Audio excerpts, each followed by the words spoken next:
గ్రంథంలో నుండి హెబ్రీలకు రాసినటువంటి పత్రిక. నేను క్లాసుల వారీగా ప్రారంభిస్తున్నాను కానీ వాటిని నెరవేర్చలేదు కనుక అవి ఆపేస్తున్నాను. కనుక ఎప్పటికప్పుడే చెప్పడం జరుగుతుంది. ఎందుకంటే నాకు ఇక్కడ ప్రతి ఆదివారం ఒకే ఆదివారం ఉంటుంది కనుక ఒక్కోసారి ఆ ఆదివారం కూడా అవకాశం ఉండదు నాకున్న పరిస్థితిని బట్టి. కాబట్టి హెబ్రీలకు రాసినటువంటి పత్రిక 6వ అధ్యాయం, హెబ్రీలకు రాసినటువంటి పత్రిక 6వ అధ్యాయం 12వ వాక్యాన్ని చదువుకుందాం. 6వ అధ్యాయం 12వ వాక్యం. 11, 12 కలిసి ఉన్నాయి. మీరు మందులు కాక విశ్వాసం చేతను ఓర్పు చేతను వాగ్దానములను స్వతంత్రించుకున్న వారిని పోలి నడుచుకున్నట్లుగా మీలో ప్రతివాడును మీ నిరీక్షణ పరిపూర్ణమగు నిమిత్తం మీరు ఇదివరకు కనపరిచిన ఆసక్తిని తుదమట్టుకు కనపరచవలనని అపేక్షించుతూ ఉన్నాం. రెండవ మాట, కొరింథీయులకు రాసిన మొదటి పత్రిక 15వ అధ్యాయం 58వ వాక్యం. కొరింథీయులకు రాసిన మొదటి పత్రిక 15:58. కాగా నా ప్రియ సహోదరులారా, మీ ప్రయాసం ప్రభువునందు వ్యర్థం కాదని ఎరిగి స్థిరులను కదలని వారును ప్రభు కార్యాభివృద్ధి యందు ఎప్పటికీ ఆసక్తులనై ఉండుడి. చిన్న మాట ప్రార్థన చేసుకుందాం.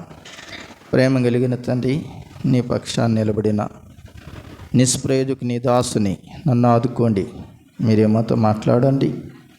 చేరి వచ్చిన ప్రతి సహోదరి సహోదరులను దీవించమని,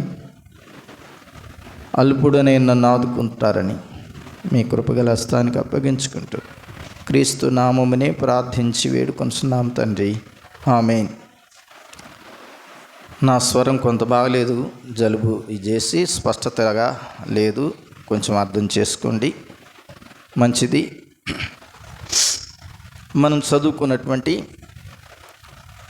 2 సందర్భాల్లో ఒకే భాగం, అంటే ఒకే 2 వాక్యాల్లో ఒకే సందర్భం. హెబ్రీ పత్రికలో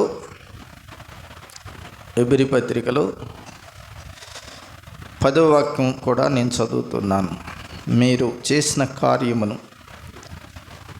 మీరు పరిశుద్ధులకు ఉపచారం చేసి ఇంకను ఉపచారం చేయుచుండుడి చేత తన నామమును బట్టి చూపిన ప్రేమను మార్చుటకు దేవుడు అన్యాయస్తుడు కాడు. మీరు మందులు కాక విశ్వాసం చేతను ఓర్పు చేతను వాగ్దానములను స్వతంత్రించుకుని వారిని పోలి నడుచుకున్నట్లుగా మీలో ప్రతివాడును మీ నిరీక్షణ పరిపూర్ణమగు నిమిత్తం మీరిది వరకు కనపరిచిన ఆసక్తిని తుదమట్టుకు కనపరచవలని అపేక్షించుతూ ఉన్నాము. మనం చదివినటువంటి ఈ లేఖన భాగంలో అపోస్తలుడైనటువంటి పౌలు ఒక్కడే ఈ మాట చెప్తున్నట్లుగా కనబడడం లేదు. ఎలా చెప్పగలుగుతున్నాం? పౌలు తనతో పాటు ఉన్నటువంటి సేవకులను కలుపుకొని, తనతో పాటు ఉన్నటువంటి పరిశుద్ధులను కలుపుకొని ఆయన మాట్లాడుతున్నటువంటి సందర్భం ఇది. ఇందులో ప్రాముఖ్యమైన మాట ఏంటంటే, మీలో ప్రతివాడును మీ నిరీక్షణ పరిపూర్ణమగు నిమిత్తము మీరిది వరకు కనపరిచిన ఆసక్తిని తుదమట్టుకు కనపరచవలనని అపేక్షించుచు ఉన్నాను అన్నాడా? చెప్పరేం.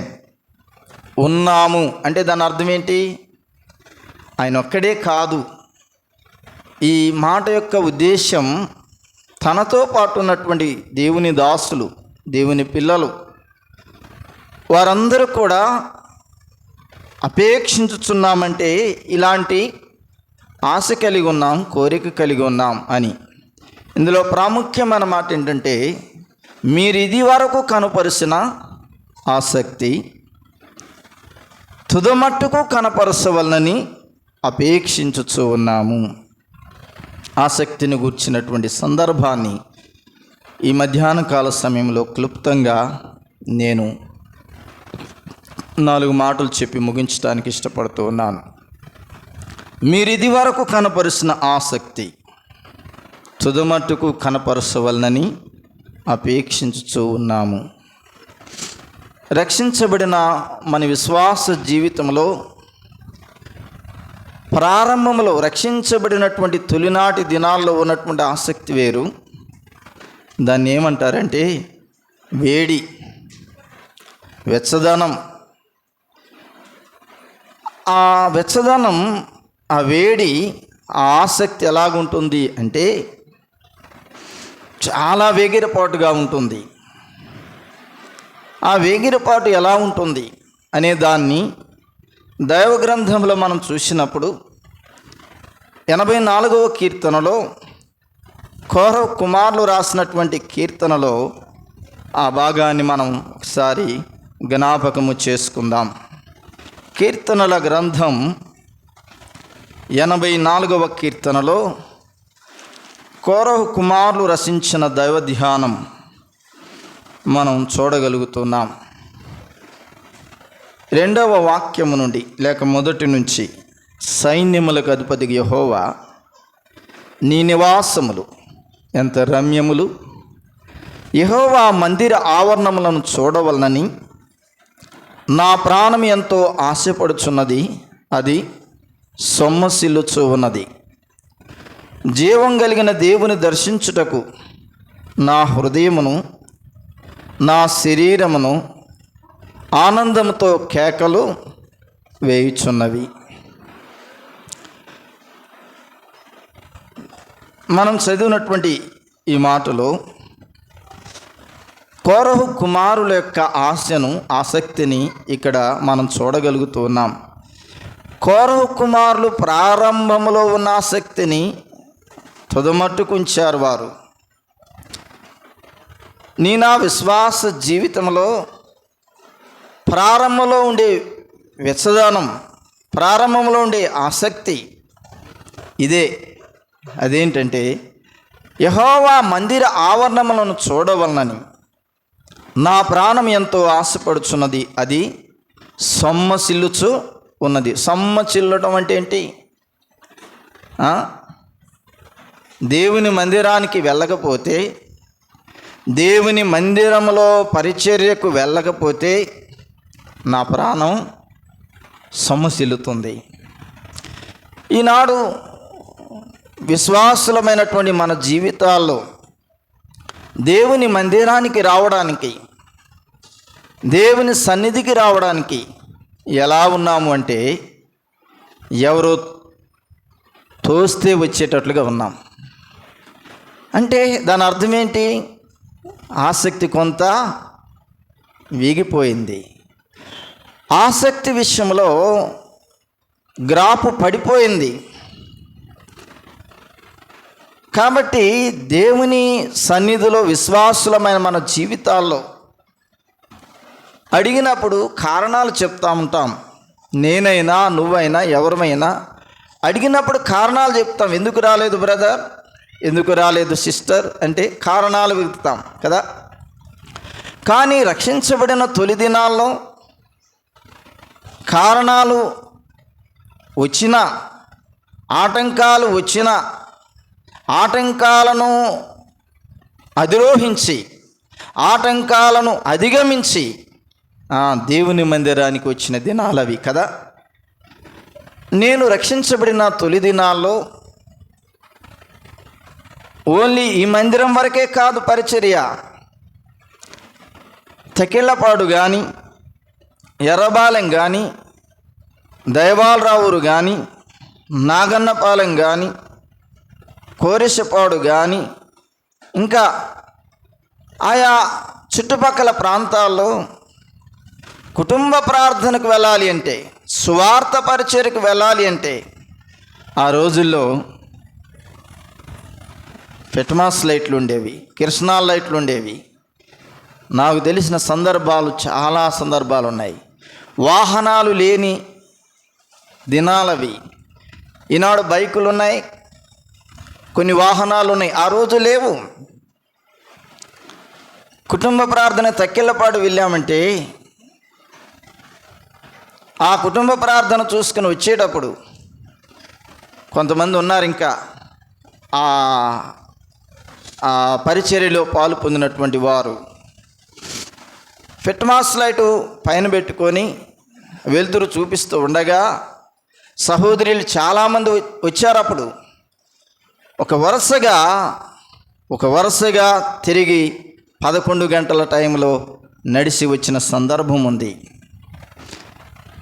ఈరోజు వాహనాలు ఉన్నాయి, ఈరోజు రవాణా సౌకర్యం ఉంది. కానీ పరిచర్యకు రమ్మంటే, కుటుంబ ప్రార్థనకు రమ్మంటే, లేక స్వార్థ పరిచర్యకు రమ్మంటే వచ్చేవారు ఉన్నారా?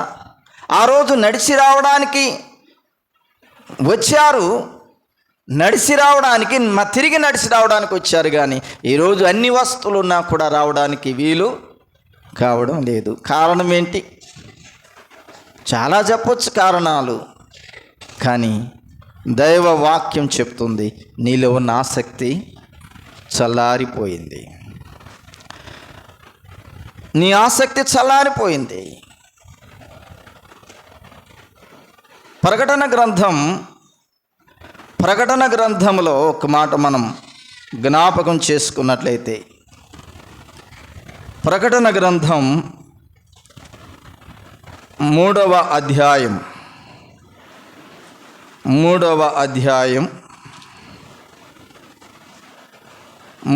అధ్యాయంలో ఒక మాట మనం జ్ఞాపకం చేసుకుందాం. దైవ గ్రంథంలో లేక 2వ అధ్యాయంలోనికి రండి. 2వ అధ్యాయం, ప్రకటన గ్రంథం 2వ అధ్యాయం 2వ వాక్యం నుంచి నేను చదువుతున్నా. నీ క్రియలను, నీ కష్టమును, నీ సహనమును నేను ఎరుగుదును. నీవు దుష్టులను సహింపలేవనియు, అపోస్తలులు కాకయే తాము అపోస్తలమని చెప్పుకుని వారిని పరీక్షించి వారు అబద్ధీకులని నీవు కనుగొంటివనియు, నీవు సహనం కలిగి నా నామము నిమిత్తం భారం భరించి అలయలేదనియో నేను ఎరుగుదును అన్నాడు. ఇక్కడ నీ క్రియలను నేను ఎరుగుతాను. ఎవరితో మాట్లాడుతున్నాడు దేవుడు? ఎఫెసీ సంఘంతో మాట్లాడుతున్నాడు. నీ క్రియలు నాకు తెలుసు, నీ కష్టం తెలుసు, నీ సహనం తెలుసు. నీవు దుష్టులను సహింపలేవు, నీవు పవిత్రంగా యథార్థంగా ఉన్నావు. ఒకవేళ అబద్ధ బోధకులు మీ మధ్యకు వచ్చినప్పుడు, అపోస్తలుల వేషం వేసుకొని మీ మధ్యకు వచ్చినప్పుడు వారిని పరీక్షించి అపోస్తలులు కాదు వీరు అబద్ధ బోధకులను కూడా గ్రహించావు నీవు. కాబట్టి నీవు సహనం కలిగి నా నామం నిమిత్తం భారం భరించి అలయ లేదు అంటే అలిసిపోలేదు అంటున్నాడు.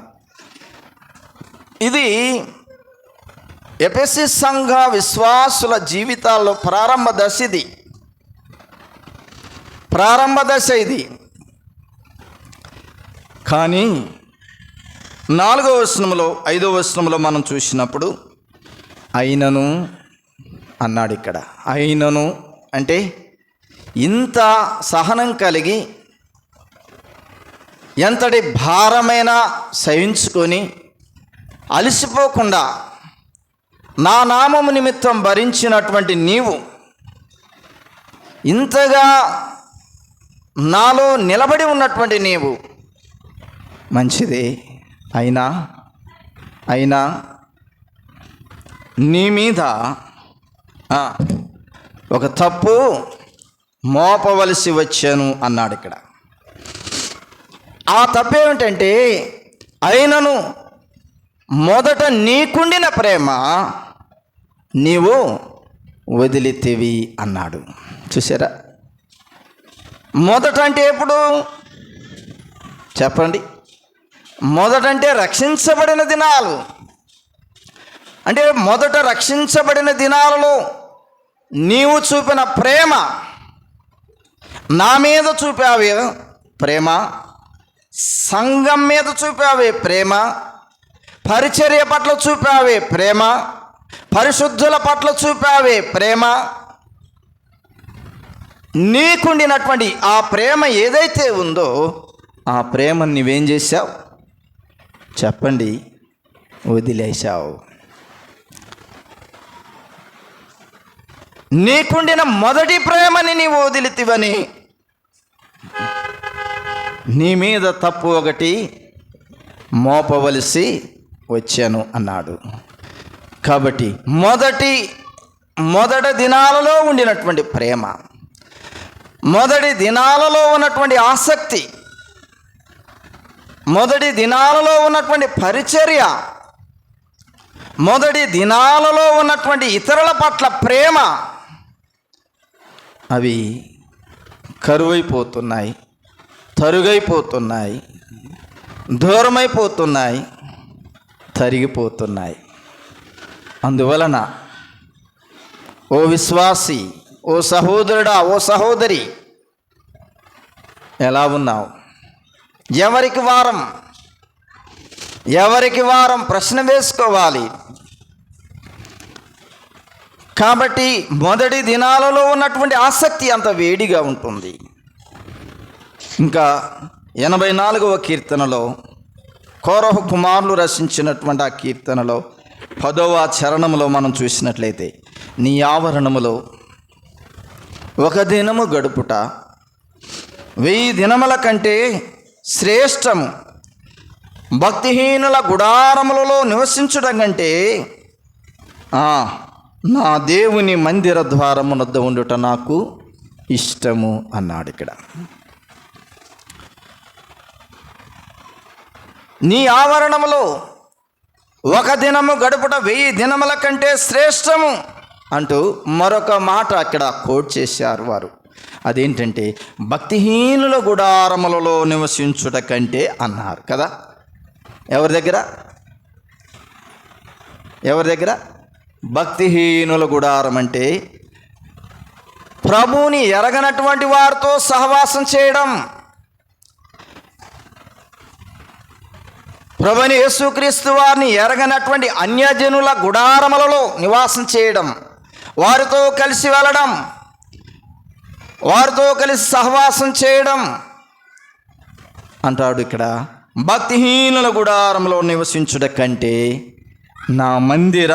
నా దేవుని మందిర ద్వారము వద్ద ఉండుట నాకు ఇష్టము. ఎవరంటున్నారు ఈ మాట చెప్పండి? కోరహు కుమారులు అంటున్నారు, నా దేవుని మందిర ద్వారం వద్ద ఉండటం నాకు ఇష్టం. మందిరాన్ని ప్రేమించాలి. నా దేవుని మందిర ద్వారం వద్ద నేనుండుట నాకు ఇష్టము అనే మాట ఇక్కడ మనం చూస్తున్నాం ప్రియులారా. కనుక నా విశ్వాస జీవితంలో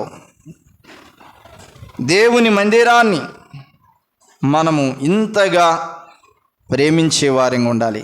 మీరు అనుకుంటారు దేవుని మందిరం అంటే ఈ కట్టబడిన దేవుని ఈ మందిరమే అనుకుంటున్నారు కదా. కోరహు కుమారులు చెప్పిన మందిరం అదే. ఎందుకంటే తన తండ్రి ఆ మందిరాన్ని నిర్లక్ష్యం చేశాడు, ఆ మందిర పరిచర్యను నిర్లక్ష్యం చేశాడు కోరహు, ఆ మందిరాన్ని తక్కువగా చూశాడు కోరహు. ఆయన దేవుడిచ్చినటువంటి బాధ్యతను భారం అనుకున్నాడు.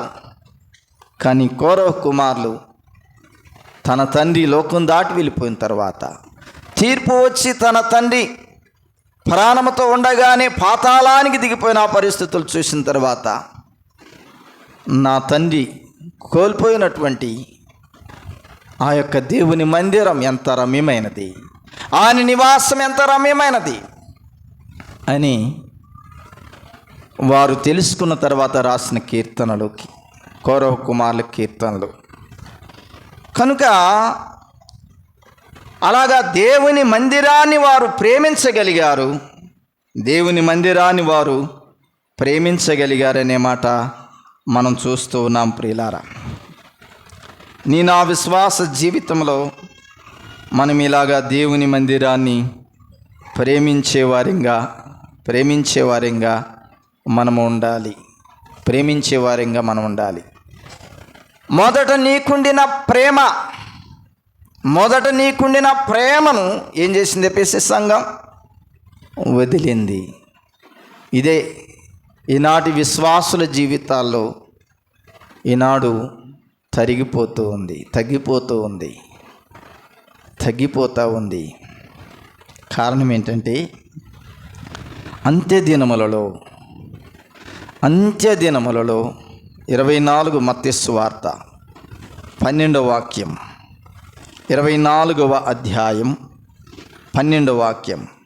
అంత్య దినములలో అక్రమము విస్తరించుట చేత అనేకుల ప్రేమ ఏమైపోయిందట? చల్లారడం అంటే తగ్గిపోవడం. ప్రేమ చల్లారిపోయింది. ఎవరి మీద ప్రేమ చల్లారిపోయింది? దేవుని మీద, దేవుని సంఘం మీద, దేవుని పరిచర్య మీద.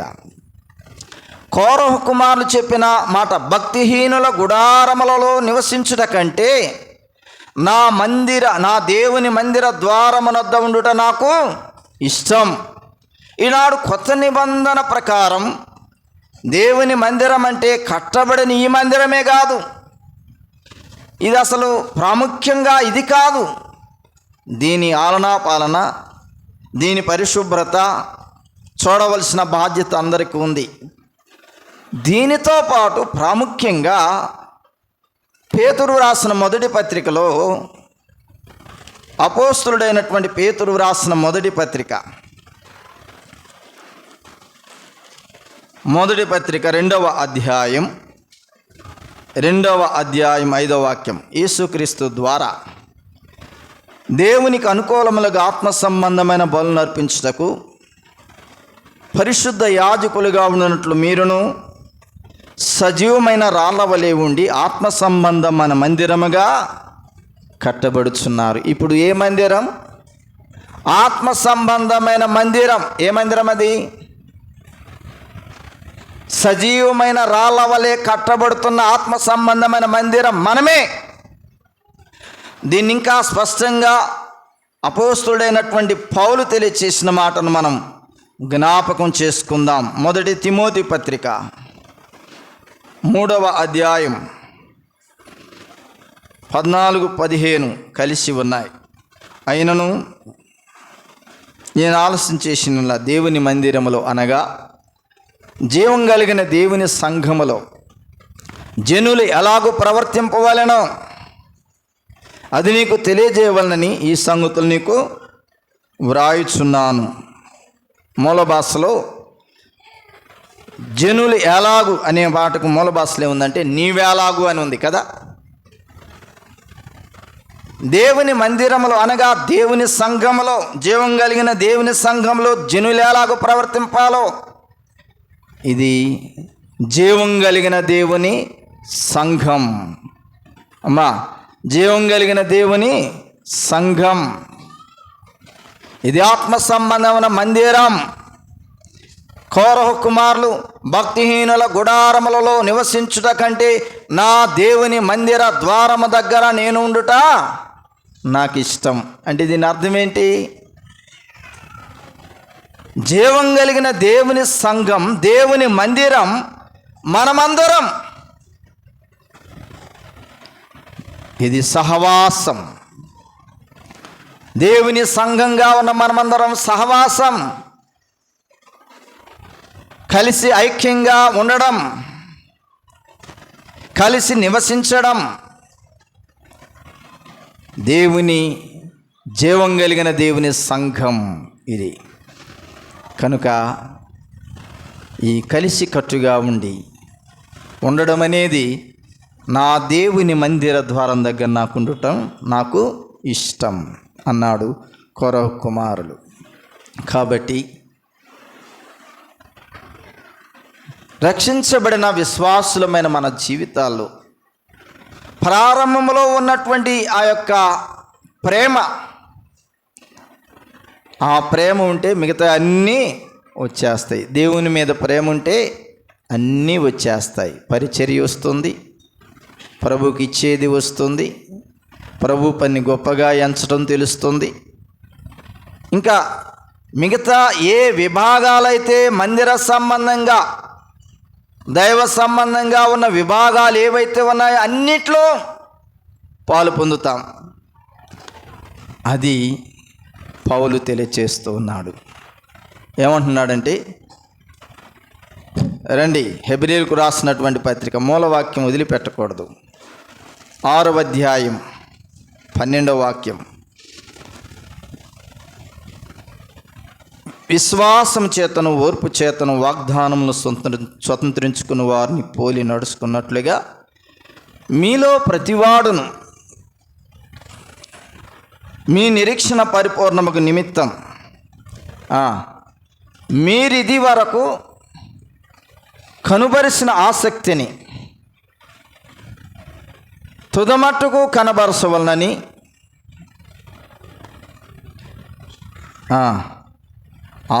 అపేక్షించుచు ఉన్నాం. మీరిది వరకు కనుపరిచిన ఆసక్తి అనే మాట అక్కడ మనం చూస్తూ ఉన్నాం. మీరిది వరకు కనుపరిచిన ఆసక్తి, అది ఆగిపోకూడదు అంటున్నాడు కదా. ఆగిపోకూడదు. ప్రారంభంలో ఎలాంటి ఆసక్తితో ఉన్నామో అట్టి ఆసక్తిలోనికి రావాలి అంటున్నాడు.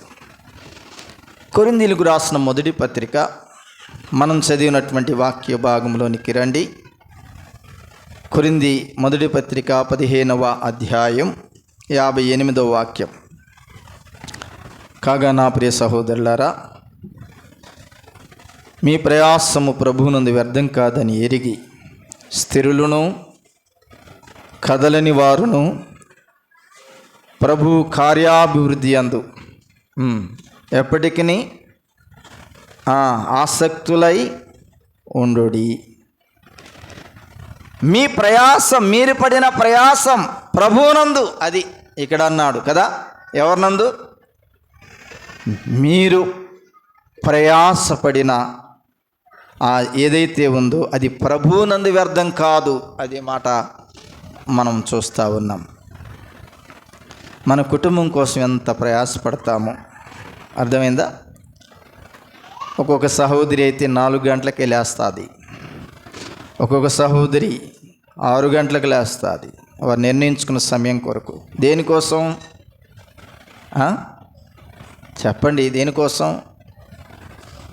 కుటుంబం కోసం ప్రయాసపడడానికి, కుటుంబంలో పనులని చక్కబెట్టుకోవడానికి, మీ బిడ్డల కోసం, మీ భర్తల కోసం, మీ తల్లిదండ్రుల కోసం మీరు ప్రయాసపడడానికి ఎంత ప్రయాసపడతారో, ఎంత చాకిరీ చేస్తారో.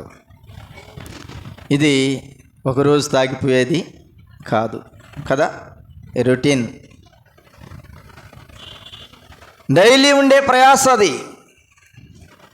ఈరోజు నాకు కొంచెం బలహీనతగా ఉంది, నా ఇంట్లో ఈ పని ఆపుదాము అనుకుంటారు ఎవరైనా?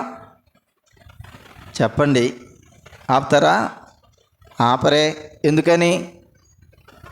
ఆపితే బిడ్డలకు ఇబ్బంది, భర్తకి ఇబ్బంది, తల్లిదండ్రులకి ఇబ్బంది. నీకు బాగున్నా బాగులేకపోయినా నీవు చేయాల్సిన పని ఆగకూడదు ఇంటిలో. మరి దానికోసమే ఇంతగా ప్రయాసపడుతున్నావే. మరి ప్రభు పని, కొంతమంది అనుకుంటారు నేను బాగపోతే ఇంకొక ఆమె వచ్చిద్దిలే కదా. లేరా అలాంటి వాళ్ళు? ఉన్నారా లేరా? ఉన్నారులేండి. కొంతమంది ఉన్నారు, పరిచర్య చేసే విభాగంలో కొంతమంది ఉన్నారు.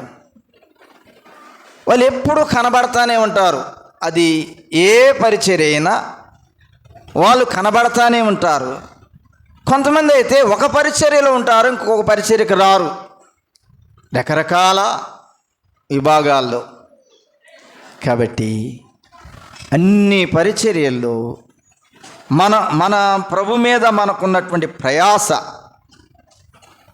ప్రభువునందు వ్యర్థం కాదని ఎరిగి మీరు ఇది వరకు కనబరిచినటువంటి ఆసక్తి తుదమట్టుకు కనబరచవలని అపేక్షించుచు ఉన్నాము అంటున్నాడు. కాబట్టి ప్రభు మీద నీకున్న ప్రేమ, ప్రభు మీద నీకున్నటువంటి ఆ యొక్క అటాచ్మెంట్ విడిపోకూడదు. కాబట్టి మీ ప్రయాసము ప్రభువునందు వ్యర్థం కాదని ఎరిగి స్థిరులను కదలని వారును ప్రభు కార్యాభివృద్ధి అందు ఎప్పటికీ ఆసక్తులనై ఉండండి అన్నాడు. అక్కడేమో హెబ్రీ పత్రిక 6:12లోనేమో మీరు ఇది వరకు కనపరిచిన ఆసక్తి, ఇక్కడేమో ప్రభు కార్యాభివృద్ధి అందు ఎప్పటికీ ఆసక్తి. రండి, లూకా రాసిన సువార్త, అపోస్తులుడైనటువంటి లూకా రాసినటువంటి సువార్తలో 8వ అధ్యాయంలో ఒక మాట మనం జ్ఞాపకం చేసుకుందాం. 8వ అధ్యాయం, లూకా రాసిన సువార్త 8వ అధ్యాయం 2వ వచనము నుండి లేక మొదటి నుంచి నేను చదువుతున్నాను. వెంటనే ఆయన దేవుని రాజ్యపు సువార్తను తెలుపుచు ప్రకటించుచు ప్రతి పట్టణములోను ప్రతి గ్రామములోను సంచారం చేయుచుండగా 12 మంది శిష్యులను, అపవిత్రాత్మలను వ్యాధులను పోగొట్టబడిన కొందరు స్త్రీలను, అనగా 7 దయ్యములు వదిలిపోయిన మగ్దలేనే అనబడిన మరియయు, హేరోదు యొక్క గృహ నిర్వాహకుడగు కూజా భార్యగు యోహన్నయు, సూసన్నయు ఆయనతో కూడా ఉండిరి. వీరును ఇతరులు అనేకులను తమకు కలిగిన ఆస్తితో వారికి ఉపచారము చేయుచు వచ్చిరి. ఉపచారము అనే 4 అంకె మూల భాషలే ఉంది. ఆయనకు పరిచారము అనే మాట ఉంది. ఏంటిది? ఆయనకు పరిచర్య. యేసు ప్రభువారు శరీరధారిగా ఉండగా దేవుడు ఆయనకి ఇచ్చినటువంటి పని, సువార్త చెప్పే పని. ఎక్కడెక్కడ చెప్తున్నాడు ఆయన సువార్త? ప్రతి పట్టణంలోనూ ప్రతి గ్రామంలోనూ సంచారం చేయుచు సువార్త చెప్తున్నాడు యేసు ప్రభువారు. ఈ సువార్త చెప్పే పనిలో ప్రభువును వెంబడిస్తున్నారు కొంతమంది, ప్రభుతో ఉన్నారు కొంతమంది. వారెవరు అంటే 12 మంది శిష్యులు అనే మాట ఉంది. మొదటి విభాగం ఎవరు? 12 మంది శిష్యులు. రెండవది అపవిత్రాత్మలు, వ్యాధులను పోగొట్టుకొనబడిన కొందరు స్త్రీలు అన్నాడు. వారి పేర్లు ప్రస్తావించలేదు కదా. 12 మంది శిష్యులు వ్యాధుల చేత, అపవిత్రాత్మల చేత పీడించబడుతున్నటువంటి వారిని ప్రభు విడిపించగా, వారు కొంతమంది స్త్రీలు, వారు ప్రత్యేకంగా కొంతమంది పేర్లు ప్రస్తావించారు ఇక్కడ. తర్వాత అనగా 7 దయ్యములు వదిలిపోయిన మగ్దలేనే అనబడిన మరియా, హేరోదు యొక్క గృహ నిర్వాహకుడగు కూజా భార్యగు యోహన్నయు, సూసన్నయు ఆయనతో కూడా ఉండిరి. ఎవరితో ఉన్నారు చెప్పరే? యేసు ప్రభువారితో ఉన్నారు. వీరికి కుటుంబాలు ఉన్నాయా లేవా? ఉంటే యేసు ప్రభువారితో ప్రతి పట్టణానికి ప్రతి గ్రామానికి తిరుగుతారా? చెప్పరేంది? అనుమానం పెట్టానా? కుటుంబాలు ఉన్నాయా లేవా? ఆడొక పేరు కోట్ చేశారు. హేరోదు యొక్క గృహ నిర్వాహకుడగు కూజా భార్యగు యోహన్నయు, సూసన్నయు ఆయనతో కూడా ఉండిరి అన్నాడు. అంటే ఇప్పుడు కుటుంబాలు ఉన్నట్టేగా. మరి కుటుంబాలను ఉంచుకొని, కుటుంబంలో బిడ్డలు ఉంటారు, తల్లిదండ్రులు ఉంటారు, అత్తమామలు ఉంటారు, వారికి పరిచయం చేయాలి. కానీ వీరైతే యేసు ప్రభుని వెంబడిస్తున్నారు. ప్రభు ఏ పట్టణానికి వెళ్తే ఆ పట్టణానికి ప్రభుతో పాటు వెళ్తున్నారు. ప్రభు ఏ గ్రామానికి వెళ్తే ఆ గ్రామానికి వెళ్తున్నారు. దేనికోసం వెళ్తున్నారు చెప్పండి? ఇక్కడ 2 రకాల పరిచర్యలు ప్రభుకు చేశారు. కొందరైతే ముఖ్యంగా ఈ ముగ్గురు ఎవరు? మగ్దలేన అనబడిన 7 దయ్యములు వదిలిపోయిన మగ్దలేన అనబడిన మరియా, హేరోదు యొక్క గృహ నిర్వాహకుడకు కూజా భార్యకు యోహన్నయు సూసన్నయు ఆయనతో కూడా ఉండిరి. వీరును ఇతరులు అనేకులను తమకు కలిగిన ఆస్తితో వారికి ఉపచారం చేయించు వచ్చిరి. దేంతో చేశారంటే ఉపచారం? ఆస్తితో. ఎంత రమ్యమైన మాట ఇది! ప్రభు పరిచర్యలో ఖర్చుంది, ప్రయాసం ఉంది, ఆర్థికమైనటువంటి అవసరత ఉంది. కానీ అది గమనించిన కొందరు వీరు తమకు కలిగిన ఆస్తితో యేసుప్రభు వారికి ఉపచారం చేసిరి. ఇక్కడ ఉపచారం చేయుచూ వచ్చిరి అనే మాట ఉంది. చేయుచూ వచ్చిరి, చేశారు అంటే పులి స్టాప్ అయిపోయింది కదా. మీటింగులకి డబ్బులు ఇచ్చాం అయిపోయింది కదా. మరలా మీటింగులు వస్తే డబ్బులు ఇస్తాం అయిపోయింది కదా. కానీ ఇక్కడ అలా కాదు. తమకు కలిగిన ఆస్తితో వారికి ఉపచారం చేయుచూ వచ్చిరంటే కంటిన్యూషన్. ప్రభువును వెంబడిస్తున్నటువంటి వీరి జీవితంలో ప్రభువుకి సమర్పణ విధానం.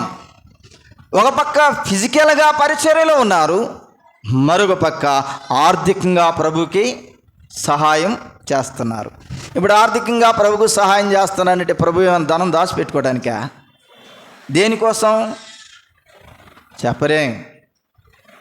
సువార్త పని నిమిత్తమై తమకు కలిగిన ఆస్తితో ఉపచారం చేయుచూ వచ్చిరి అనే మాట కాడ మూల భాషలో ఉందంటే ఆయనకు పరిచారము అనే మాట ఉంది. సువార్త పనిలో ఆయా ప్రాంతాలకు, పట్టణాలకు సువార్త వెళ్ళిపోతుంది. ఆ వెళ్ళిపోయే క్రమంలో వీరు తమ ఆస్తిని ఆ పరిచర్య కొరకై వినియోగిస్తున్నారు. ధనం కలిగినటువంటి కొంతమంది. అది ఎవరికి చేసినట్లంట? మూల భాషలో ఉంది ఆయనకు ఉపచారము చేసిరి, లేక ఉపచారం చేయుచూ వచ్చిరి. కంటిన్యూషన్గా ఉంది. నా విశ్వాస జీవితంలో మనము ప్రభు పని కొరకై, పనిలో అనేక విభాగాలు ఉన్నాయి. సువార్త పరిచర్య ఉంది, రకరకాల పరిచర్యలు ఉన్నాయి. వీటన్నిటిలో మనము గుప్పిలు విప్పి ఇయ్యాలి. అన్న ఇచ్చామన్నా, ఒకసారి ఇచ్చామన్నా, మాటికి ఆడిచ్చామన్నా అంటది ఒక ఆమె. నాకు తెలుసామా, వేరే సంఘం అంటది, మాటికి ఆడా ఇచ్చామన్నా అని అన్నది. ఒకసారి నేనన్నాను, నీకు ఒక్కసారి వ్యాధి వస్తే ఆ వ్యాధి ఒక్కసారి చూపించుకుంటావా, మాటికి చూపించుకుంటావా అన్న. అదేందన్న అటు చెబుతావా అన్నది. ఎన్నిసార్లు వ్యాధి వస్తున్నా డబ్బులు లేకపోతే అప్పు తీసుకొని హాస్పిటల్కి వెళ్ళాలన్నా, చూపించుకోకపోతే బతకం అన్నది. ప్రభు పని కూడా అంతే, ప్రభు పరిచర్య కూడా అదే.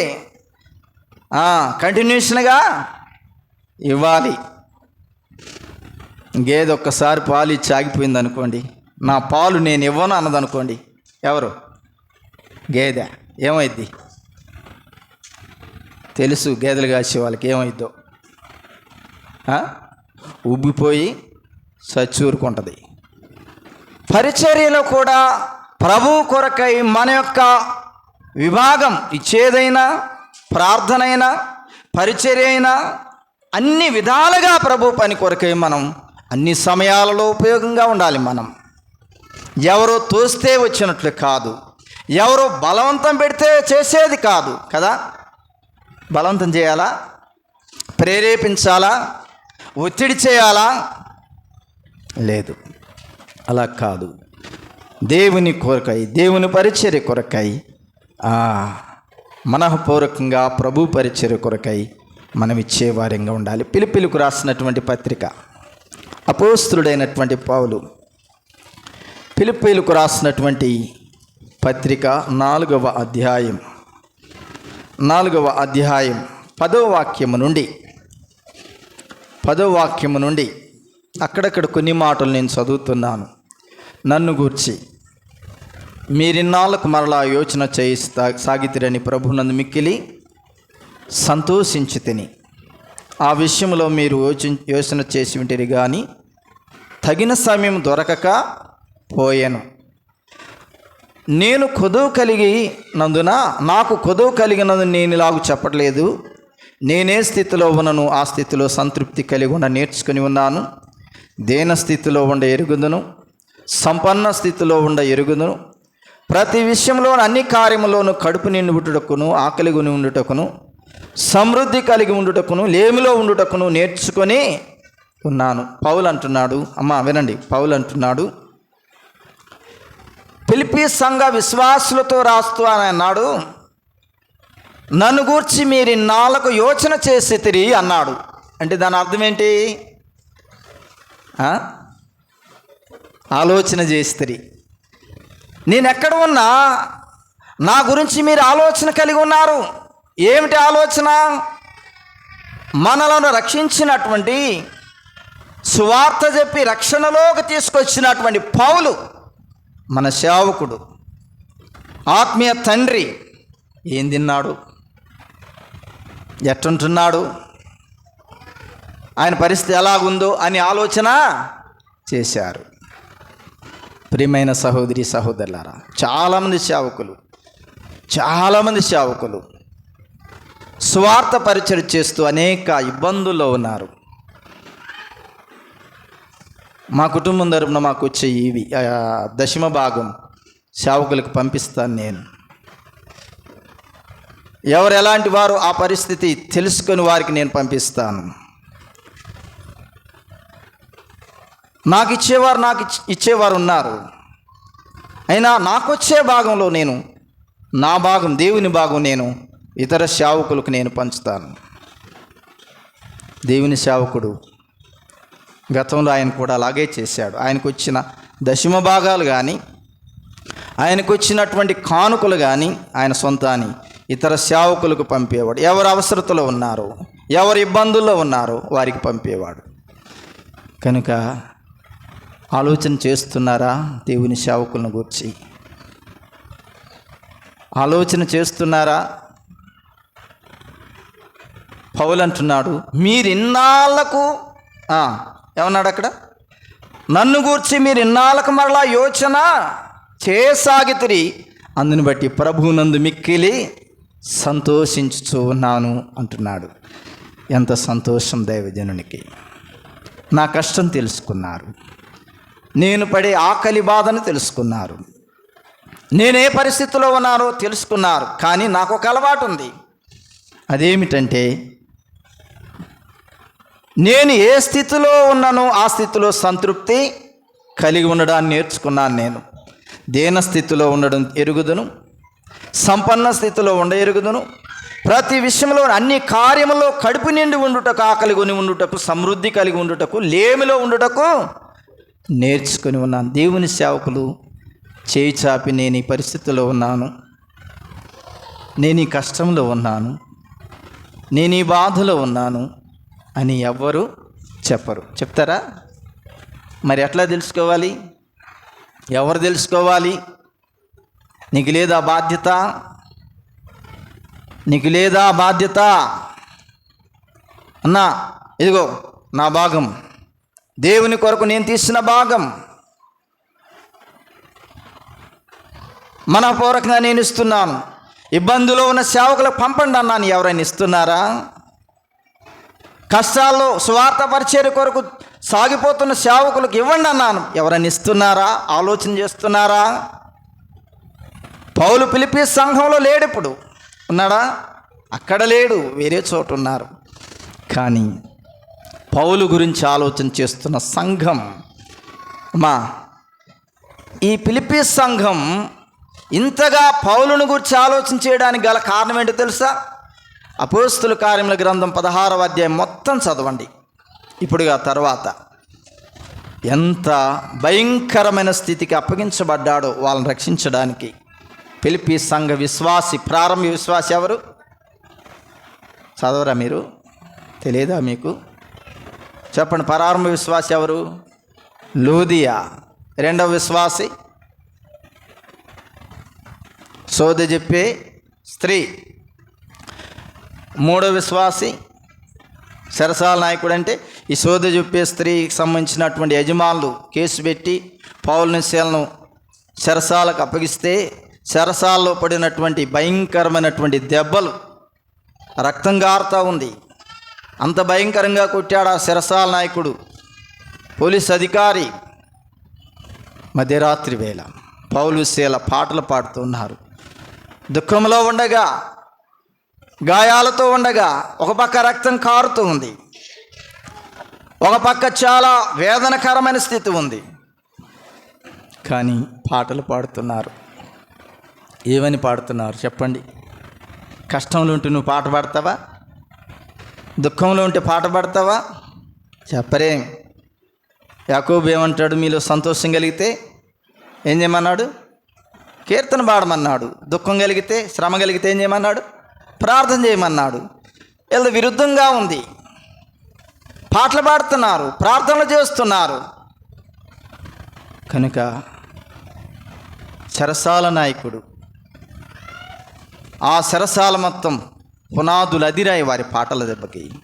వారు ప్రార్థించిన ప్రార్థన దెబ్బకి పునాదులు అదిరాయి. చెరసాల తలుపులన్నీ ఊడిపోయాయి. అంతే.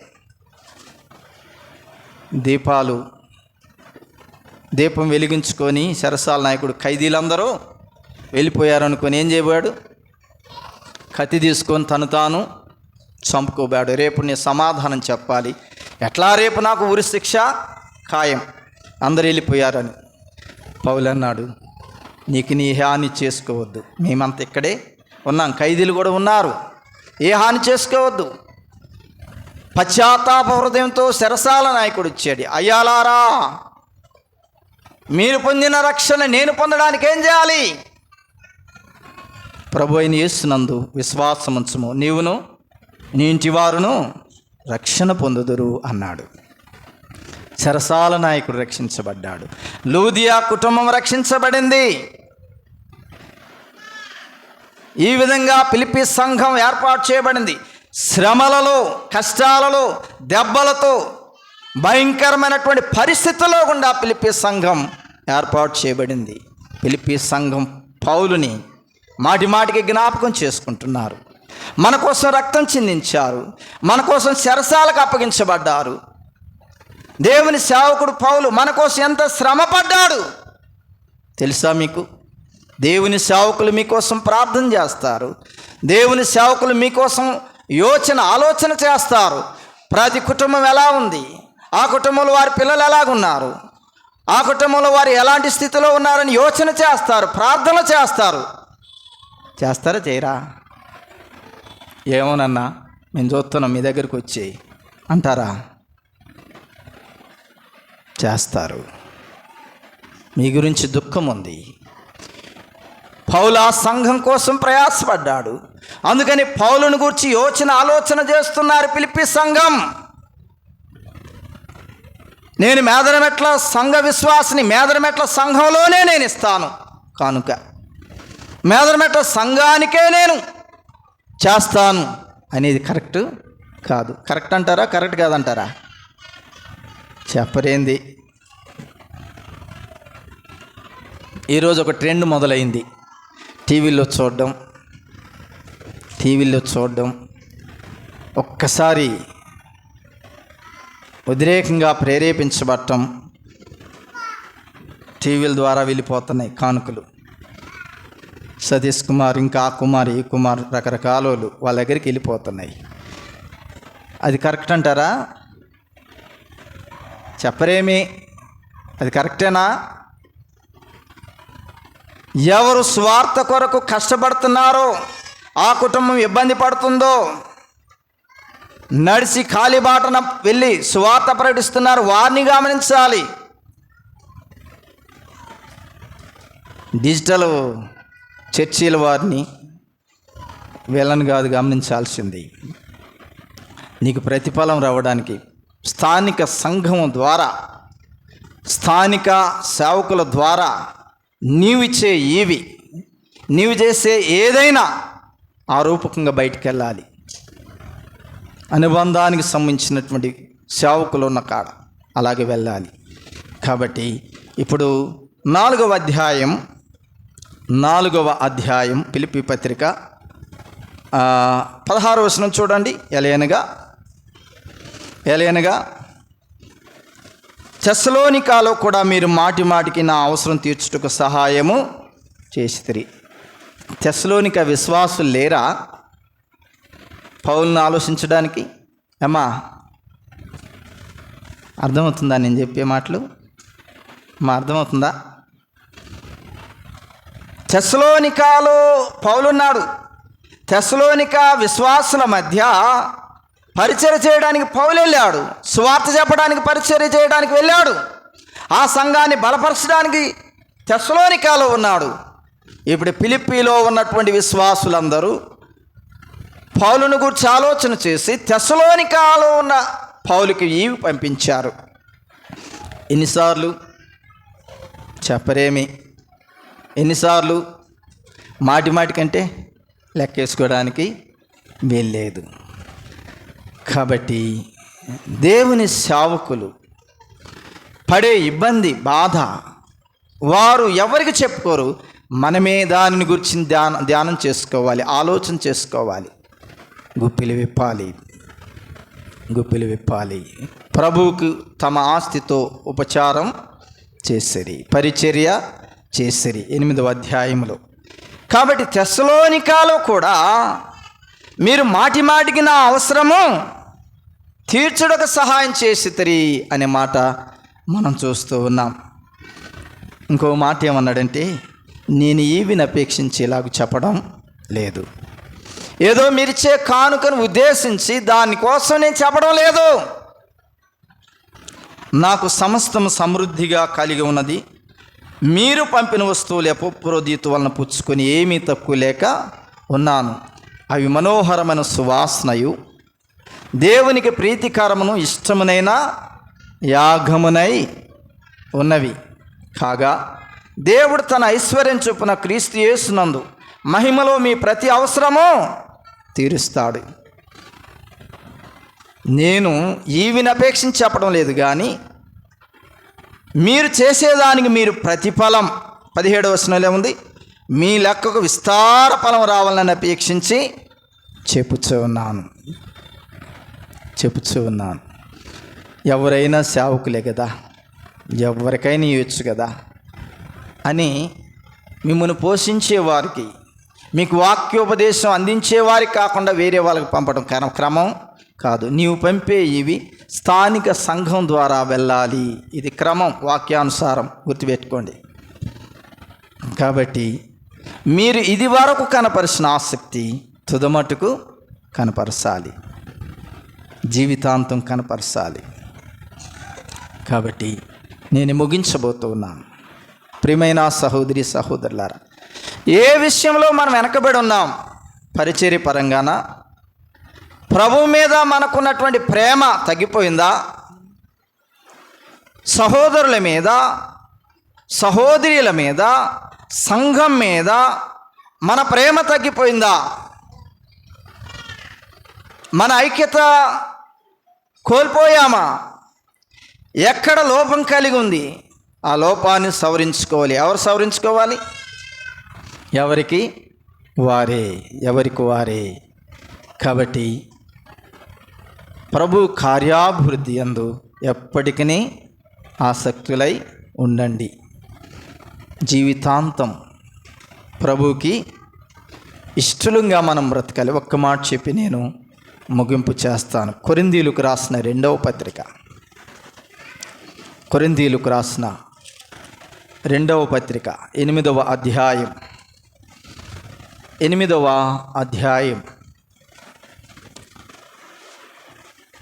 1 నుంచి అక్కడక్కడ కొన్ని మాటలు చదువుతాను. సహోదరులారా, మాసిదోనియా సంఘములకు అనుగ్రహింపబడి ఉన్న దేవుని కృపను గురించి మీకు తెలియజేయుచున్నాము. ఎలాగనగా వారు బహుశ్రమల వలన పరీక్షింపబడగా అత్యధికంగా సంతోషించిరి. వారు నిరుపేదలైనను వారి దాతృత్వం బహుగా విస్తరించెను. ఈ కృప విషయంలోనూ పరిశుద్ధుల కొరకైన పరిచర్యలో పాలు పొందు విషయంలోనూ మనఃపూర్వకంగా మమ్మల్ని వేడుకొనుచు వారు తమ సామర్థ్యం కొలదేగాక సామర్థ్యం కంటే ఎక్కువగాను తమంతట తామే ఇచ్చిరని మీకు సాక్ష్యం ఇచ్చుచున్నాను అన్నాడు. అమ్మా, అపోస్తుడైనటువంటి పౌలు ఎవరికి మాటలు తెలియజేస్తున్నాడు చెప్పలేం. కొరింథీ విశ్వాసులకు తెలియజేస్తున్నాడు, కొరింథీలో ఉన్న పరిశుద్ధులకు తెలియజేస్తున్నాడు, కొరింథీ సంఘానికి తెలియజేస్తున్నాడు. ఎవరిని గురించి? మాసిదోనియా సంఘములకు దేవుడు అనుగ్రహించబడిన ఆ దేవుని కృపను గురించి మీకు తెలియజేస్తున్నాను అన్నాడు. మాసిదోనియా సంఘములు అంటే ఎవరు? ఫిలిప్పీ, మెయిన్గా ఫిలిప్పీ సంఘం మాసిదోనియా సంబంధించిన సంఘం. వారు బహుశ్రమల వలన పరీక్షించబడగా అత్యధికంగా సంతోషించారు. ఫిలిప్పీ విశ్వాసులట శ్రమల పాలైనప్పుడు, శ్రమలో ఉన్నప్పుడు ఏం కలిగిందంట వారికి? చెప్పండి, సంతోషం. మనం కోరుకునేది శ్రమ రాకుండా సంతోషం కావాలి మనకి కదా. శ్రమ రాకూడదు, కానీ సంతోషంగా ఎప్పుడు ఎల్లప్పుడూ ఉండాలి. కానీ శ్రమలో సంతోషం ఉంది, దుఃఖంలో సంతోషం ఉంది ఫిలిప్పీ విశ్వాసులకు. ఫిలిప్పీ పత్రిక 1వ అధ్యాయం ఆఖరి వచనం చదువుకోండి. మీరు ప్రభువైన యేసుక్రీస్తునందు విశ్వాసం ఉంచడం మాత్రమే కాక ఆయన పక్షమున మీకు శ్రమ ఆయన పక్షమున మీకు శ్రమ అనుగ్రహింపబడెను అన్నాడు. శ్రమ పడడం, ఎవరైతే రక్షించబడ్డారో, యేసుక్రీస్తునందు విశ్వాసం ఉంచి రక్షణ పొందారో, దాంతోపాటు ఏమొచ్చిందట? శ్రమ.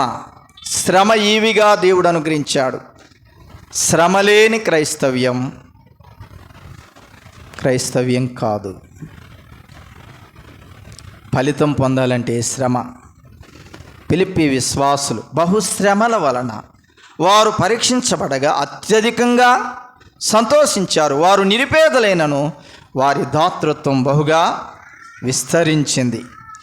ఈ కృప విషయంలో పరిశుద్ధుల కొరకైన పరిచర్యలో పాలు పొందే విషయంలో ఈ మాట మీరు అండర్లైన్ చేసుకోవాలి. మనఃపూర్వకంగా మమ్మును వేడుకొన్నారు అనే మాట ఉంది. అమ్మా, ఈ మాట మీకు అర్థమైందా? మనఃపూర్వకంగా మమ్మును వేడుకొన్నారు అంటే పౌలేదో బలంతాన వారి దగ్గర తీసుకోవాలా.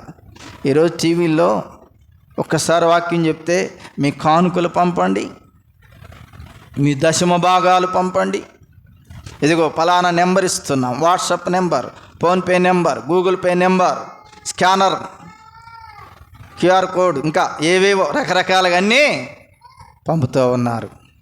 పౌలిలా కాదు. వారి గురించి ఏమంటున్నాడంటే, ఈ పరిశుద్ధుల కొరకైన పరిచర్యలో పాలు పొందడానికి మాసిదోనియా విశ్వాసులు వారు మమ్మల్ని వేడుకొనుచున్నారు. మనఃపూర్వకంగా అంటే దాని అర్థం ఏంటి చెప్పండి?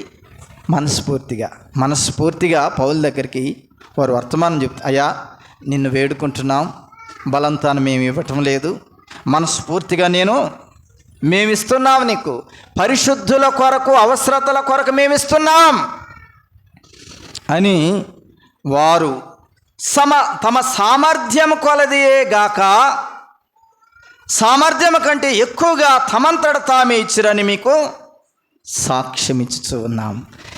మనస్ఫూర్తిగా ఇచ్చేది సామర్థ్యం కంటే ఎక్కువగా ఇస్తారు. మనస్ఫూర్తిగా. అర్థమైందా? అర్థమైందా? 21వ అధ్యాయము లూకాసు వార్త తర్వాత చదువుకోండి మొదటి నుంచి. చాలాసార్లు విన్నారు. 21వ అధ్యాయం లూకాసు వార్తలో యేసుప్రభువు వారు ఆ కానుకల పెట్టి దగ్గర కూర్చున్నాడు యెరూషలేం మందిరంలో. ధనవంతులు అనేక మంది వారు కానుకలు వేస్తూ ఉండగా చూశాడు ఆయన. పారజూశాను అనే మాట ఉంది, అంటే ప్రత్యేకంగా ఆయన చూడడానికి ఆడ కూర్చున్నాడు కానుకలు పెట్టి దగ్గర. ధనవంతులు తమకు కలిగిన కలిమిలో, ఇప్పుడు ఉదాహరణకి మీకు అర్థం కావడానికి చెప్తున్నాను. నేను ధనవంతుణ్ణి అనుకోండి, నాకు 100 రూపాయలు ఉంది. 100 రూపాయల్లో ఒక 10 రూపాయలు నేను వేస్తున్నాను, అది దాని అర్థం. అక్కడ ధనవంతులు తమ కానుకలు వేయుచుండగా చూశాడు, వారు తమకు కలిగిన సమృద్ధిలో నుండి వేసిరి అనే మాట. అంటే సమృద్ధిలో నుండి వేశారు కలిగిన దాన్ని. అంటే వారు ఇబ్బంది పడి వేయడంలో ఉంది కాబట్టి ఏదో కొంచెం వేశారు. కానీ ఈ బీద విధవరాలు కానుక వేసింది అన్నాడు. ఆమె ఎంత ఇచ్చింది? 2 కాసులు. ధనవంతులు ఇచ్చిన కాసులు 10 వేసిన వాళ్ళు ఉన్నారు, 100 వేసిన వాళ్ళు ఉన్నారు, ఇంకా 50 వేసిన వాళ్ళు ఉన్నారు. రకరకాలుగా ధనవంతులు ఇచ్చారు. కానీ ఈమె వేసింది 2 కాసులు. కానీ ప్రభు ఏమన్నాడంటే ఆమె జీవనమంతయు ఆ 2 కాసులే అన్నాడు. అంటే దాని అర్థం ఏంటి? ఆమె బ్రతకడానికి ఆధారం ఈ 2 కాసులు. ఈ 2 కాసులు లేకపోతే ఆమె తినడానికి కూడా ఏమీ లేదు. కానీ ఆమె సమర్పణ ఎలాగుందంటే జీవనమంతయు వేశాను అనే మాట ఉంది కదా. కనబడడానికి ఆడ అక్షరాల 2 కాసులే వ్రాయబడింది, కానీ ఆమె జీవనమంతా సమర్పించుకుంది. ఇది దేవునికి ఇచ్చే విధానం. అందుకు ప్రభు అన్నాడు, ఈ ధనవంతులు వేసిన కానుకలు అందరికంటే కూడా ఏమి ఎక్కువ వేసింది. ఎంత శ్రేష్టమైన మాట అది. దాని అర్థం ఏంటంటే ప్రభువుకి మన సమర్పణ విధానం ఇలాగుండాలి. మొదట ఆయన, తర్వాత నాకు, మొదట ఆయనకి, మొదట దేవుని పనికి, మొదట దేవుని పరిచర్యకు, దేవుని సంఘానికి, దేవుని సేవకులకు. ఈ ప్రేరణ ఉంటే ఎంత మంచిది. ఇలాంటి సమర్పణ ఉంటే ఎంత మంచిది. వీళ్ళు ఇచ్చింది కూడా ఎలాగంటే తమ సామర్థ్యానికి మించి, సామర్థ్యం కంటే ఎక్కువగా ఇచ్చారు. అంటే ఎవరు బలంతాన కాదు, మళ్ళీ మనఃపూర్వకంగా ఇచ్చారు. ఇది ఇచ్చే విధానం. తర్వాత 8వ అధ్యాయంలోనే 11వ వచనం, కావున తలపెట్టుటకు సిద్ధమైన మనసు మీరు ఎలా కలిగనో అలాగే మీ కలిమి కొలది సంపూర్తిగినట్లు మీరు ఆ కార్యం ఇప్పుడు నెరవేర్చుడి. మొదట ఒకడు సిద్ధమైన మనస్సు కలిగి ఉంటే శక్తికి మించి కాదు, కానీ కలిమి కొలది ఇచ్చినది ప్రీతికరమవును అన్నాడు. ఇక్కడ ప్రాముఖ్యమైన మాట ఏంటంటే సిద్ధ మనస్సు అనేది. ఏంటి సిద్ధ మనస్సు అంటే? సిద్ధపాటు. నా మనసు సిద్ధం చేసుకోవాలి, దేవునికి నేను ఏదైనా చెయ్యాలి అంటే. ఏదో ఇద్దాం, అందరు ఇస్తున్నారు కాబట్టి నేను కూడా ఎంతో కొంత ఇద్దాం అన్నట్లు కాదు. ఇక్కడ పేద విధవరాలు చేసింది, తన జీవనమంతయు ఇచ్చింది. కనుక ఇచ్చేదైనా పరిచర్య పరంగానైనా, ఫిజికల్గా నువ్వు చేసే పరిచర్య పరంగానైనా, ప్రార్థనా పరంగానైనా నీవు ప్రభు కొరకు ధారాళంగా ఇవ్వాలని కోరుతున్నాడు ఆయన. ఎలా ఉంది నీ పరిస్థితి? ఎలాంటి సమర్పణ జీవితం కలిగి ఉన్నావు? కంటిన్యూషన్గా ప్రారంభంలో ఉన్నటువంటి ఆసక్తిని ఎప్పటిదాకా? తుది మట్టుకు, చివరి వరకు, మన జీవితాంతం, ప్రభువు రాకడ వరకు ఏది ఆగకుండా పరిచర్య కానీ, ప్రభుకి ఇచ్చేది కానీ, ప్రార్థన కానీ, ఇంకా రకరకాల విభాగాలలో ప్రభువు కొరకైనటువంటి నీ యొక్క వంతు నీవు చేయాలి. ఎవరో నెట్టినట్లుగా కాదు, ఎవరో బలవంతంగా చెప్పినట్లుగా కాదు. ఇక్కడ మనం చదివిన మాటల ప్రకారం మనస్ఫూర్తిగా కదా, మనఃపూర్వకంగా. ఈ మనఃపూర్వకంగా కూడా సిద్ధ మనసు కలిగి, ఈ కృప విషయంలో మమ్మను వేడుకున్నారు మాసిదోనియా సంఘస్థులు. మేము అడిగితే కాదు, మమ్మను వేడుకున్నారు, మమ్మను బలవంతం పెట్టారు అన్నాడు పౌలు. ఇలాగా దేవుని పరిచర్య కొరకై మీ వంతు మీరు సహకరించండి. ప్రతిఫలం ఇచ్చేది ఎవరు చెప్పండి? మేమేమి ఇవ్వం మీకు, మేమేమి ఇవ్వం. ప్రతిఫలం ఎవరిస్తారు? దేవుడు.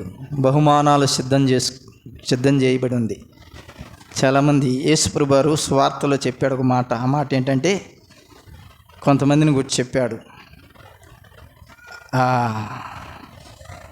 దాచిపెట్టుకునే వారిని గురించి చెప్పాడు. సంచుల్లో దాచిపెట్టుకుంటారు దొంగలు, మీ సంచులు ఖాళీ చేస్తారు. ఈ లోకంలో దాచిపెడితే కన్నం వేస్తారు దొంగలు. కాబట్టి పరలోకమందు మీరు దాచిపెడితే చెప్పరేం, అక్కడ దొంగలు ఉండరు, దోచుకునేవారు ఉండరు. అంటే మనం ఎక్కువగా ప్రిపేర్ అయ్యేది ఏంటంటే, ఇక్కడ బ్యాంకులు, union bank, Andhra bank, state bank, రకరకాల బ్యాంకులు భద్రంగా ఉండి అనుకుంటా. ఒక్కోసారి బ్యాంకుడు దివాలా తీస్తాడు. చాలా జరిగినాయిలండి. సరే, ఏదేమైనా మనం దాచిపెట్టేది ఇక్కడ సంబంధించింది. దేవునికి ఇచ్చేది అక్కడ దాచిపెట్టాం. ఒకానొక దినం ఆ ధననిధిలో నుండి, పరలోకపు ధననిధిలో నుండి దేవుడు చిట్టా తీసినప్పుడు అప్పుడు అంటాడు, బలా నమ్మకమైన మంచి దాసుడా, బలా నమ్మకమైన మంచి దాసురాలా, ఈ కొంచెంలో నమ్మకంగా ఉంటివి, నీకు ఎక్కువ సంతోషం, పాలు పంపులు కలిగి ఉండదుగో దైవరాజ్యములని ఆయన చెప్పే సందర్భం రాబోతుంది. కనుక నేను చెప్పే ఈ ప్రసంగం మొత్తంలో ప్రాముఖ్యమైన మాట ఏంటంటే, మనం మొదట ప్రభు పరిచర్యని, ప్రభు సంఘాన్ని, ప్రభువుని ప్రకటిస్తున్నటువంటి సువార్థికులను, ప్రయాసపడుతున్న దేవుని సేవకుల విషయమే ఆలోచన చేయండి. ప్రతి ఒక్కరూ మీరు అటు సమర్పణతో ప్రభువుకి ఇచ్చినప్పుడు తగిన కాలమందు మీరు భౌతికంగా దీవెన పొందుతారు, పరసంబంధంగా కూడా దీవెన పొందుతారు. అటు యోచన కలిగి పౌలు చెప్పినట్లుగా మీరిన్నాళ్లకు నా విషయం ఆలోచన చేస్తారు, అలాగ మీరు చేసిన దాన్ని బట్టి నాకు మిక్కిలి సంతోషం కలిగింది. ప్రభువుని సంతోషపెట్టడం అంటే ప్రభు బిడ్డలకు ఆదరించడం. ఒక సందర్భంలో 25వ అధ్యాయం మత్తయి సువార్తలో ప్రభు అన్నాడు, నేను ఆకలిగొని ఉంటిని, నాకు ఆహారము పెట్టారు, దాహం వేస్తుంది, దాహానికి నీళ్లు ఇచ్చారు, నేను చలితోటి వణుకుతూ ఉండగా దుప్పటి కప్పారు అని అన్నప్పుడు వారు అన్నారు, ప్రభువా ఎప్పుడు మేం చేశాం అన్నారా లేదా? ఎప్పుడు మేం చేశాం అంటే ఆయన ఏమన్నాడు, ఈ నా సహోదరులకు మీరు చేసితిరి, వారికి చేసింది నాకు చేసినట్టే.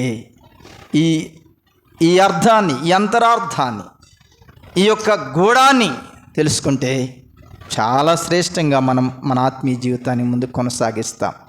వీరికి చేస్తే నాకు చేసినట్లే. కనుక అట్టి స్థితిలో మనం ఉండాలని ప్రభు కోరుతున్నాడు. ఆ విధంగా ముందుకు వెళ్ళిపోదాం. అందుకొరకే ఆయన తన ప్రాణం పెట్టాడు, రక్తాన్ని చిందించాడు, అంతగా మనల్ని ప్రేమించాడు. కాబట్టి ఆయనను ప్రేమించే విషయంలో వెనకబడిపోతున్నాం, ఆయన పనిని ప్రేమించే విషయంలో వెనకబడిపోతున్నాం, పరిచర్య విషయంలో వెనకబడిపోతున్నాం, ప్రభువుకు ధారాళంగా ఇచ్చే విషయంలో వెనకబడిపోతున్నాం. ఏ విషయంలో వెనకబడ్డామో గుర్తు చేసుకొని వెనకబడిన దాన్ని తిరిగి మరలా పునరుజ్జీవం చేసుకొని, ఒకప్పుడు ఇలాగ ఉంటుని, ఇలాగ ప్రార్థన చేస్తుని, ఇంత సమయం ఇలాగ పరిచర్య చేస్తుని ప్రభు కొరకై, ఇలాగా ప్రభు కొరకు ధారాళంగా ఇచ్చుతుని, ఇప్పుడు ఇలాగపోతుని, ఇవన్నీ వెనకబడ్డాయి, వాటిని కొనసాగిస్తాను ప్రభువా, నీకోసం నేను సంపూర్ణంగా బ్రతుకుతా, నీ ప్రేమలో నేను కొనసాగుతా అని సమర్పణ జీవితంతో ముందుకెళ్దాం. ప్రార్థన చేసుకుందాం. తలలు వంచండి, ప్రార్థన చేసుకుందాం. తలలు వంచండి, ప్రార్థన. ప్రియమైన సహోదరి సహోదరులారా,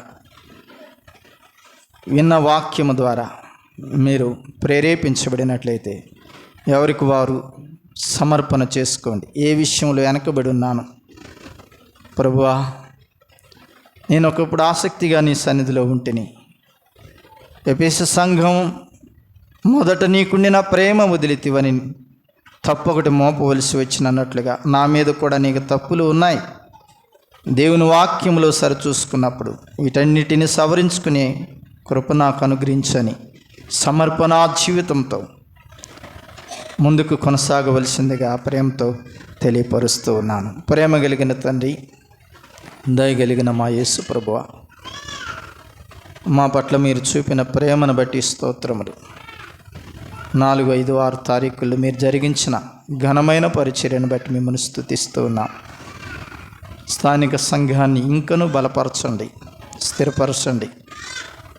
మీ వైపు చూసి మేము ఇది వరకు కనబరిచినటువంటి ఆసక్తిని తుదమట్టుకు కనపరచవలని అపేక్షించుతున్నాం అని దైవజనులు చెప్పినట్లుగా మా విశ్వాస జీవితంలో మేము ముందుకు కొనసాగుటకు ఏవి వెనకబడ్డాయో మా జీవితంలో వాటిని సవరించుకొని రక్షించబడిన తొలి దినాల్లో ఉన్నటువంటి ఆసక్తిని మేము కనపరచడానికి, అట్లాంటి శ్రద్ధతో ముందుకు వెళ్ళడానికి కృప చూపించమని, ప్రతి ఒక్కరిని ఆశీర్వదించమని, మా తండ్రి ఎవరు ఎలాంటి అనారోగ్యతలతో ఇబ్బందులతో ఉన్నారో ఆ యొక్క ధనమ్మ గారికి కావాల్సిన ఆరోగ్యం మీ కృపలో అనుగ్రహించండి, ఆదుకోండి. 28వ తారీఖు జరిగే ఆ వివాహం కొరకు కూడా ప్రార్థిస్తున్నాం, మీరే జరిగించండి, కృప చూపండి.